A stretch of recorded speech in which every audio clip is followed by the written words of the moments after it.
خود به می پسترګو کې لډېر درد نم راځي.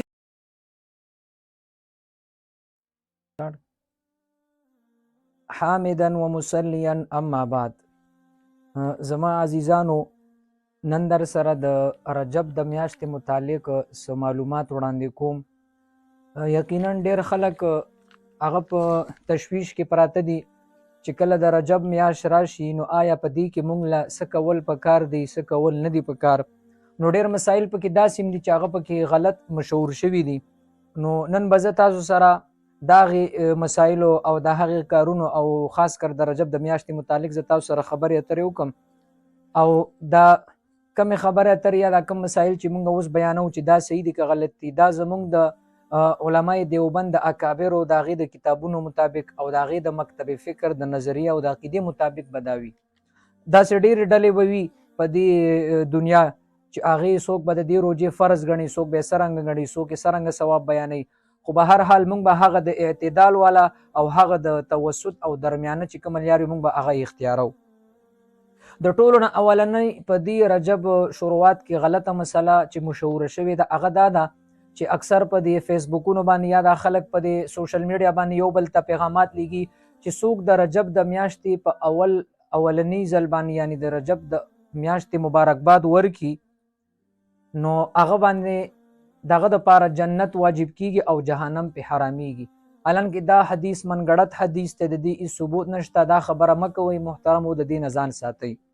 بله دویمه خبره پکې دا مشهوره ده چې په 22 رجب باندې یعنی په 22 تاریخ د رجب باندې چې کوم دی د شپې پروګرامات کیږي، څوک پکې الواګانې پخوي، څوک پکې چاولې پخوي، څوک پکې بریانۍ پخوي. نو د دې ثبوت هم نشته دی.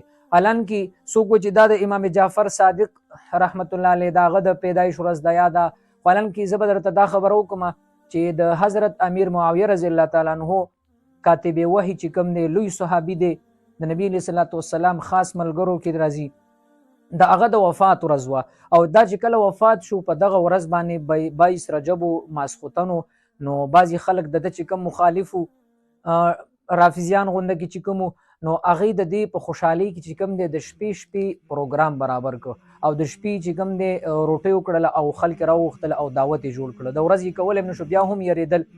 نو دا د هغې وخت نه دا تسلسل روان دی چې په 22 رجب باندې خلک دا پروګرامات کوي. حالانکه د دې هغه بنیاد دا غلط کې خوستلی شوی دی، دا په شریعت کې هیڅ قسمه حیثیت نه لري. دویمه خبره پکې دا. بله خبره دا چې آیا په دې رجب میاشت کې معراج یعنی شب معراج دی که نه دی. نو په دې کې هم د علماو ډېر اختلاف دی محترمو. څوک وایي چې نبي علیه صلات وسلام په 27 رجب باندې د شپه چې کومه وه په هغې باندې بره معراج شوی دی، څوک وایي چې په دې نه دی په رمضان کې شوی دی. په دې کې هم اختلاف دی. د دې باره کې هم څه صحیح حدیث لا واضحه نه دی راغلی. نو د دې وجې نه بعضې خلک د 27 رجب باندې چې کوم دی د هغې روژه نیسي. نو آیا دا د دې ثبوت شته او که نه؟ نو محترمو د 27 روژه نیول دا په دې باندې چې آیا چې نبی علیه صلات وسلام په دغه تاریخ باندې بر اسمانونو ته ختلی دی او په دې روژه نیسو نو د دې هیڅ قسمه ثبوت په شریعت کې نشته دی. ځکه که موږ وګورو د نبی علیه صلات وسلام د دې شب معراج نه پس تقریبا په نبی علیه السلام په ژوند کې 12-14 ځله د رجب میاشت راغلی ده او نبی علیه صلات وسلام پکې چېرته په 27 رجب باندې روژه نه ده نیولې.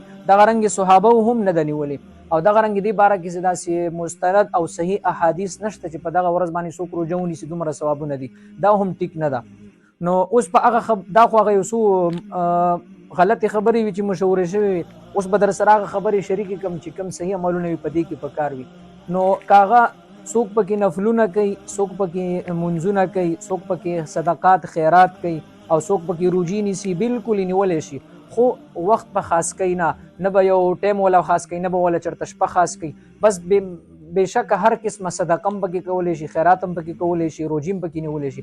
رجب میاشت وي او که د دې نه علاوه شعبان میاشت وي یا د دې نه وړاندې هره میاشت وي په هغې کې روژې نیولی شي.